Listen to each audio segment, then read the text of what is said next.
美军海空大军杀入中东，伊朗危机逼近，伊朗怕了，全面戒备，加固核导弹基地。无远程空袭狂扫俄军钱袋子，瑞典援助12亿。美军1410亿核升级，瞄准中俄。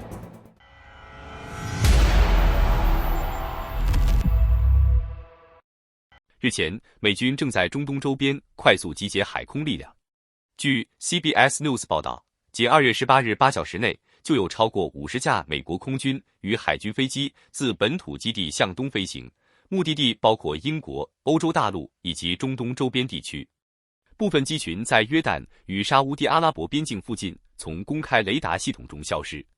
从飞行数据分析，这批飞机以 KC-135空中加油机、运输机和侦察机为主，同时包括 F-15、F-16、F-22及 F-35战斗机，显示美军不仅在前推打击力量，也在构建完整的空中补给与支援体系。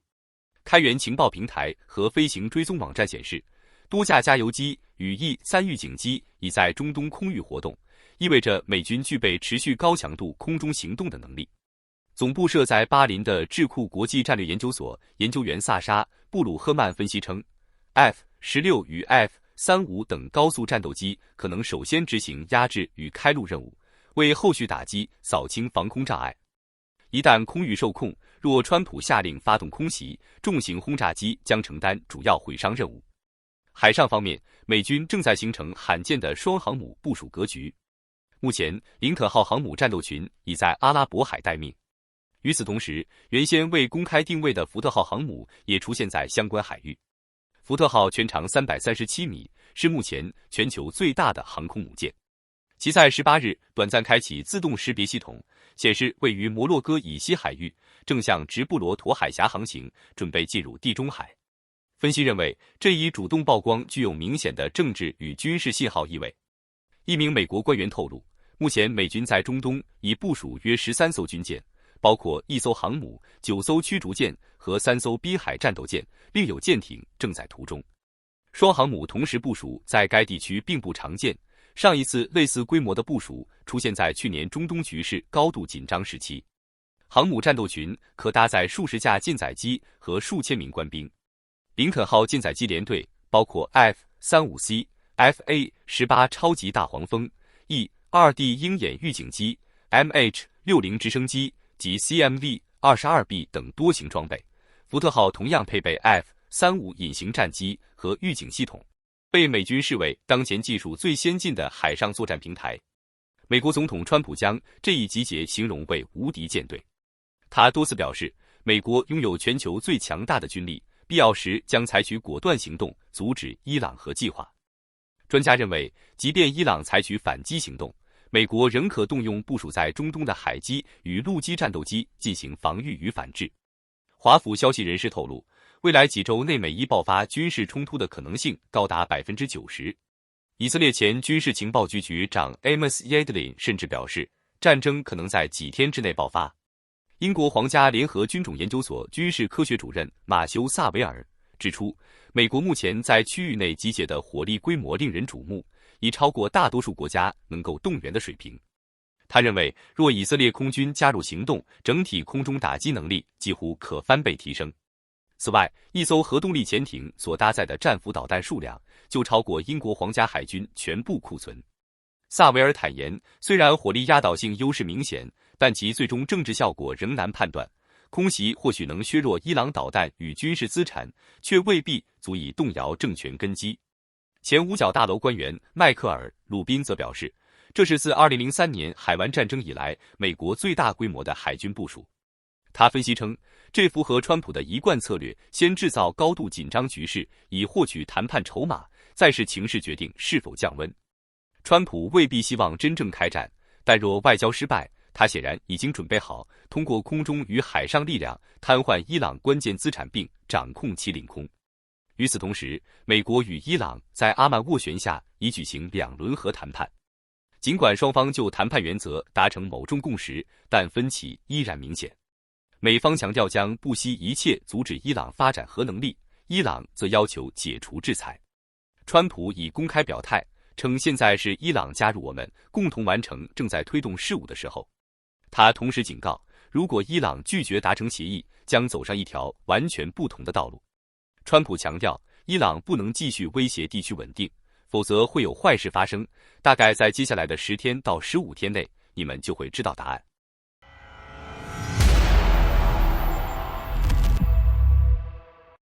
随着美国近期在中东加强军事部署，区域紧张气氛明显升温。外界担忧，若外交破局，局势可能迅速滑向军事对抗。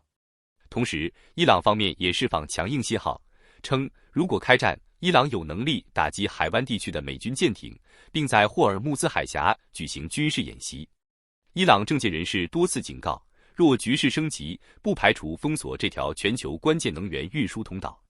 最新情报显示，中国正在向德黑兰提供实时卫星图像及北斗导航数据，使伊朗能够实时监控驻扎在中东海域的美军核心战力，包括美国的2艘航母，以及 F-35、F-22战斗机和 B-2战略轰炸机中队的动态。这意味着伊朗能够获得对美军关键航空与海上资产的精准位置和行动信息，显著提升其情报掌控与潜在威慑能力。最新卫星影像还显示，伊朗正加快对多处敏感军事与核相关设施进行加固与隐蔽工程，包括修筑混凝土屏障、掩埋地下入口、强化隧道结构，并修复此前在冲突中受损的导弹基地。位于德黑兰东南的帕尔钦军事综合体一直被视为伊朗最敏感的军事基地之一，该地长期承担军工与爆炸物研发任务。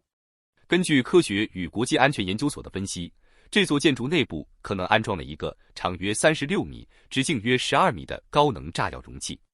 报告指出，这类装置虽然可用于常规武器测试，但在核武器研发中同样具有关键作用。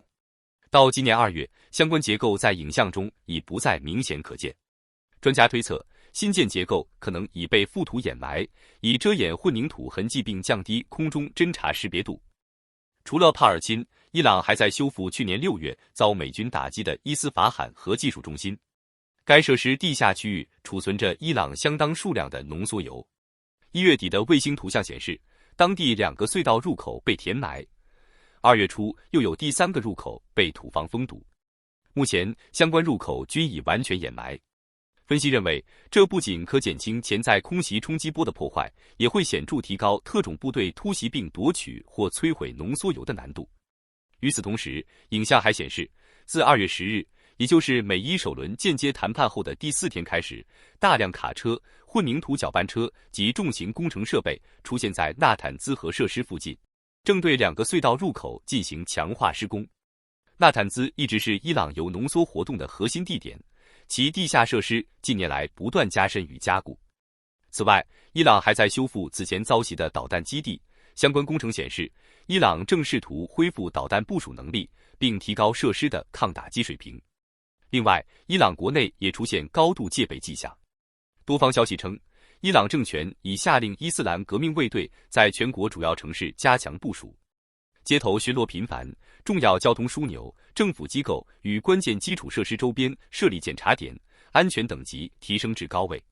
与此同时，伊朗医疗系统进入类似战时准备状态，医院统筹调配急救资源，医护人员取消休假待命，血库与创伤救治物资加强储备，以应对可能出现的大规模突发伤亡情况。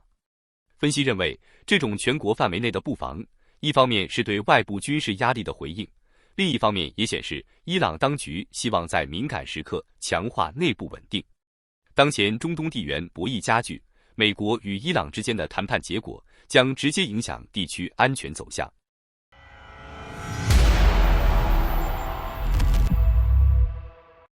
再来关注下乌克兰战场的消息。目前，东部和南部战场依然呈现高强度对抗，但春季的地理和气候条件给双方士兵带来了巨大的困难。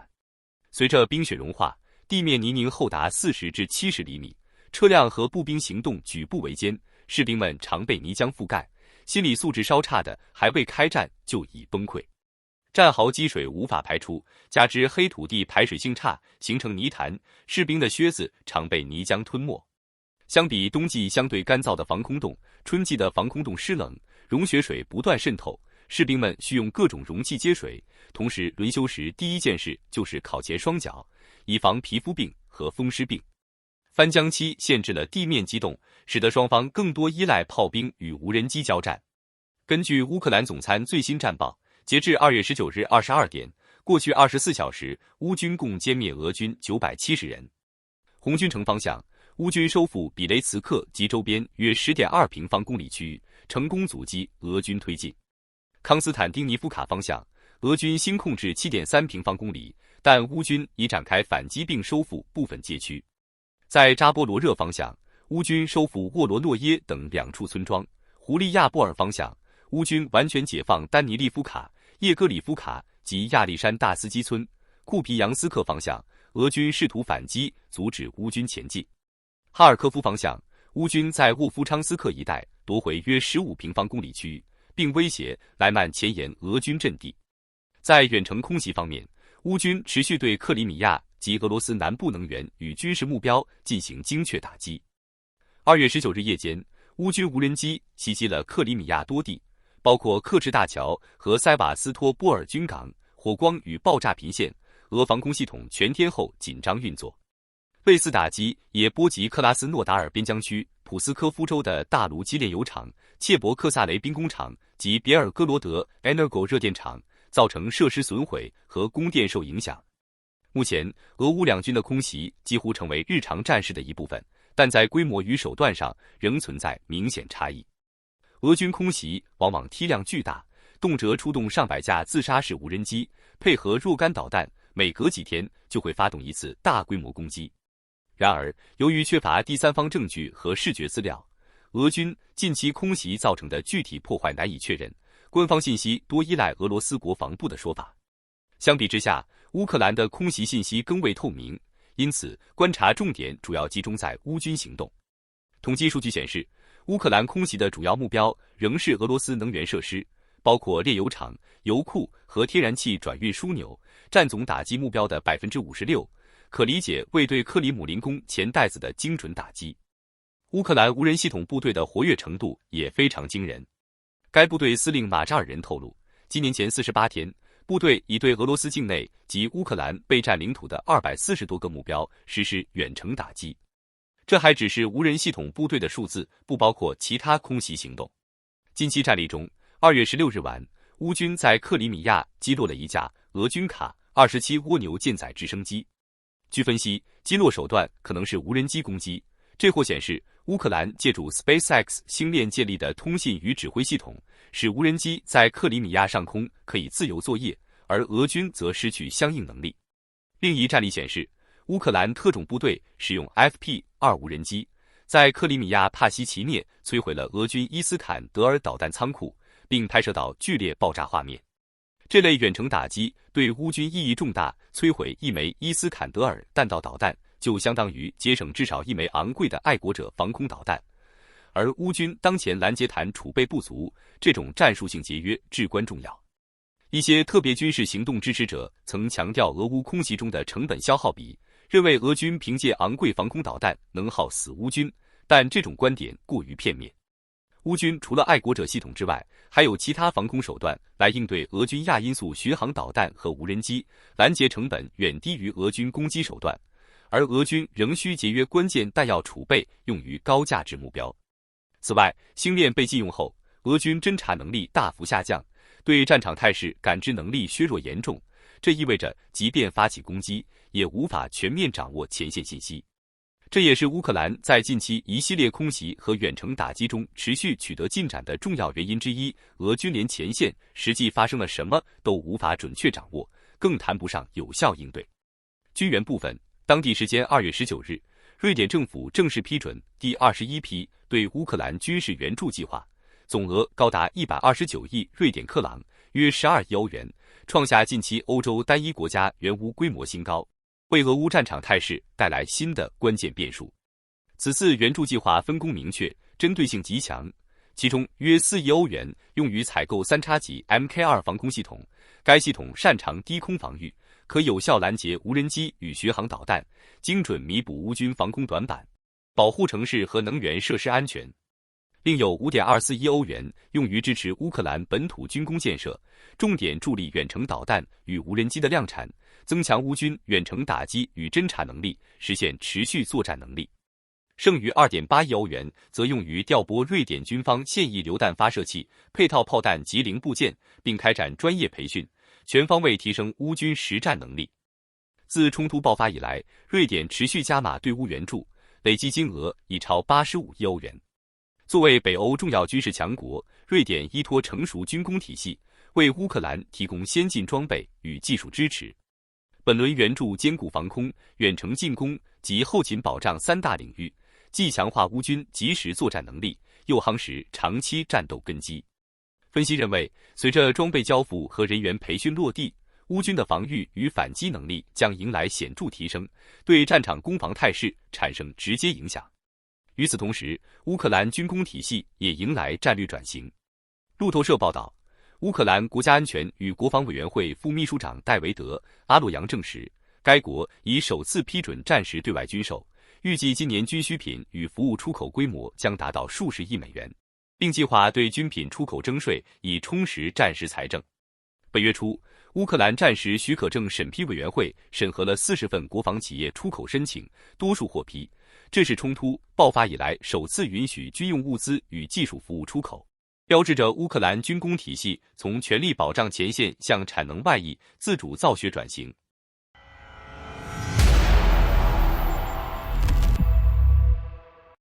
近日，韩国军方爆料，驻韩美军在黄海公海上空训练时遭到中共战机骚扰，美中双方战机一度形成对峙。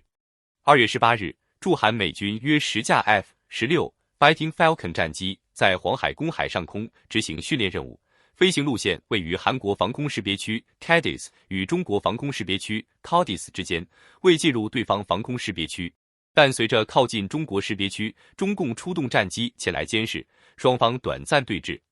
韩国军方指出，美军在中国防空识别区附近单独演训较为罕见，通常会通报韩方，但具体飞行目的未公开。随后，北美防空司令部 NORAD 在2月19日探测到5架俄罗斯 Tu-95MS 与护航战机进入阿拉斯加防空识别区 ADIZ。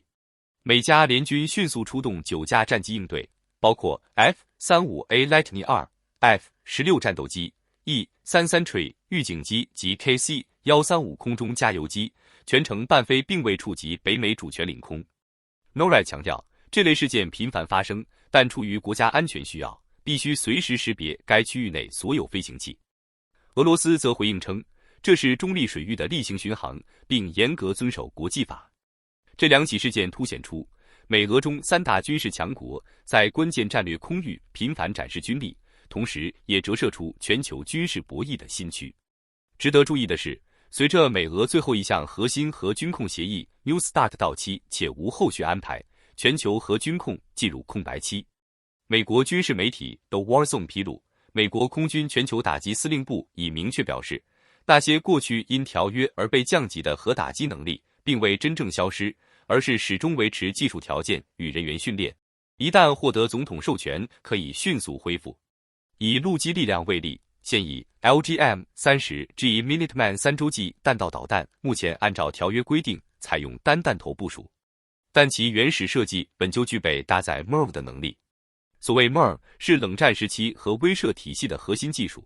一枚导弹可在太空段释放多枚独立制导核弹头，分别攻击不同目标，大幅提高突防能力与毁伤效率。换言之，美军并未拆除能力，而是上所保留。如果战略判断改变，单弹头部署可以重新恢复位多弹头模式，和威慑强度将迅速提升。类似情况也存在于空机力量。目前，美国空军76架 B-52H 同温层堡垒战略轰炸机中，有30架依据条约规定拆除了核武挂载界面，仅执行常规任务。但美方表示，这些飞机技术上完全可以重新改装，恢复核武挂载能力，再度具备核常兼备的双重任务角色。这种技术预制、随时解封的状态意味着，核力量扩充无需从零开始，而是建立在完整体系之上，调整速度可能远超外界预期。如果说前述举措属于能力解封，那么另一项计划则是彻底重建。据悉，美国空军正推进一项规模堪比冷战时期的陆基核力量更新工程，核心是部署新一代 LGM-35A Sentinel 哨兵洲际弹道导弹，用以全面取代服役超过半个世纪的义勇兵3型。该项目总预算高达1410亿美元。负责重大武器系统的美国空军上将 Dale White 表示，计划预计将在2026年下半年重新获得里程碑 B 认证，正式进入工程与制造发展阶段。虽然此前成本曾暴增81%，引发国会质疑，但在国防部重整架构后，进度已逐步恢复。更引人注目的是基础设施层面的决定，美军放弃翻修旧发射井，转而新建数百座地下发射井。军方评估认为，考虑到数字化指挥系统、现代通信光缆与长期维护成本，与其修补半世纪前的冷战遗产，不如直接重建更具效率。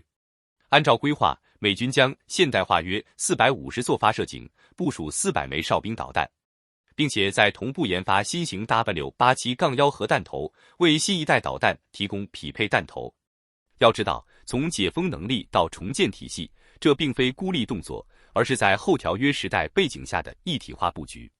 一方面，美国强调避免和威慑出现能力空窗；另一方面，通过公开释放随时恢复的信号，也是在向潜在战略对手，包括俄罗斯与中国，传达威慑信息。关键在于，如今的核力量调整不再是漫长的冷战式扩军，而是基于现有成熟体系的快速重启。这种结构性的准备使战略博弈更具弹性，也更具不确定性。